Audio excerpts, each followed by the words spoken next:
আওয়ামী লীগ সরকারের পতনের পর নির্বাচনের মাধ্যমে গত ফেব্রুয়ারিতে ক্ষমতায় আসে তারেক রহমানের নেতৃত্বাধীন বিএনপি সরকার। এই সরকারের মেয়াদ ১০০ দিন অতিক্রম করছে।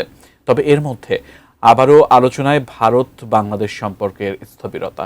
সেই সঙ্গে প্রশ্ন উঠেছে, ভারতকে বাদ দিয়ে কেন মালয়েশিয়া চীন সফরের দিকে ঝুঁকছেন তারেক রহমান? বিস্তারিত জানাচ্ছেন শেখ ফরিদ। তারেক রহমানের নেতৃত্বাধীন বিএনপি সরকারের মেয়াদ এরই মধ্যে ১০০ দিন অতিক্রম করেছে। তবে এই সময় পার হলেও অন্তর্বর্তী সরকারের আমলে তৈরি হওয়া বাংলাদেশ ভারত সম্পর্কের স্থবিরতা এখনও কাটেনি।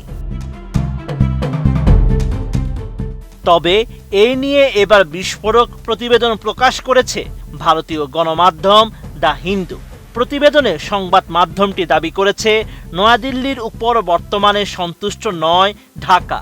কারণ হিসেবে তারা অন্তর্বর্তী সরকারের সময় বাংলাদেশের বিরুদ্ধে ভারতের নেওয়া বিভিন্ন পদক্ষেপ এবং বিধিনিষেধ এখনও বহাল থাকাকে উল্লেখ করেছে। দ্য হিন্দু জানিয়েছে, তারেক রহমান প্রধানমন্ত্রী হওয়ার আগেই ভারত দুইবার তার দ্বারস্থ হয়েছিল। প্রথমবার এসেছিলেন ভারতের পররাষ্ট্রমন্ত্রী জয়শঙ্কর। তিনি সাবেক প্রধানমন্ত্রী খালেদা জিয়ার মৃত্যুতে শোক জানাতে গত ৩১ ডিসেম্বর ঢাকায় এসে তারেক রহমানের সঙ্গে দেখা করেন। দ্বিতীয় দফায় দেশটির পররাষ্ট্র সচিব বিক্রম মিশ্রি ঢাকা সফর করেন এবং দেশটির প্রধানমন্ত্রী নরেন্দ্র মোদীর পক্ষ থেকে তারেক রহমানকে ভারত সফরের আনুষ্ঠানিক আমন্ত্রণপত্র হস্তান্তর করেন। নোভা এলইডি টিভি, ঝকঝকে ছবি, নিখুঁত শব্দ, ৫ বছরের ওয়ারেন্টি। নোভা মানি সঠিক মান, নিশ্চিত সেবা।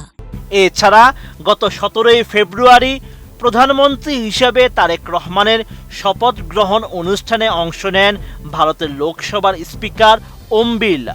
মোদী সরকারের এই কূটনীতিক সৌজন্যতাকে বিএনপির কাছে পর্যাপ্ত মনে হয়নি, এমনটাই ধারণা করছে দ্য হিন্দু।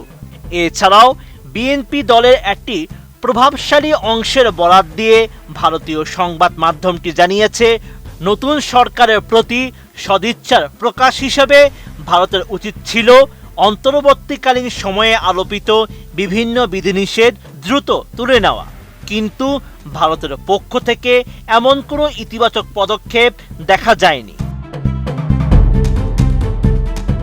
বিএনপির সিনিয়র নেতারা এমন একটি বার্তা দিতে চেয়েছিলেন, সাবেক প্রধানমন্ত্রী শেখ হাসিনা ভারতে অবস্থান করলেও তা দুই দেশের দ্বিপাক্ষিক সম্পর্কে কোনো নেতিবাচক প্রভাব ফেলবে না।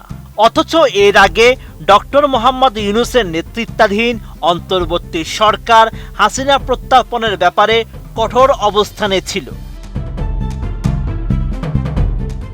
এসবের মধ্যে বাংলাদেশের পররাষ্ট্রমন্ত্রী খলিলুর রহমান ৭ ও ৮ এপ্রিল ভারত সফরে যান। ওই সময় তিনি ভারতের জাতীয় নিরাপত্তা উপদেষ্টা অজিত দোভাল এবং পররাষ্ট্রমন্ত্রী জয়শঙ্করের সঙ্গে দেখা করেন। তার সফরের লক্ষ্য ছিল দুই দেশের সম্পর্ক পরীক্ষা করা। দ্য হিন্দু আরও বলেছে, আসাম ও পশ্চিমবঙ্গের নির্বাচনের প্রচারের সময় বিজেপি নেতাদের বাংলাদেশকে নিয়ে উস্কানিমূলক মন্তব্য এবং শেখ হাসিনা বিভিন্ন বক্তব্য ব্যবহার করেছে।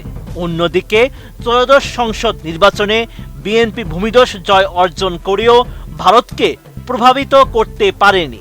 তাই নয়াদিল্লির কাছ থেকে প্রত্যাশিত সাড়া না পেয়ে তারেক রহমান ভারতের বদলে মালয়েশিয়া ও চীন সফরের দিকে ঝুঁকছেন।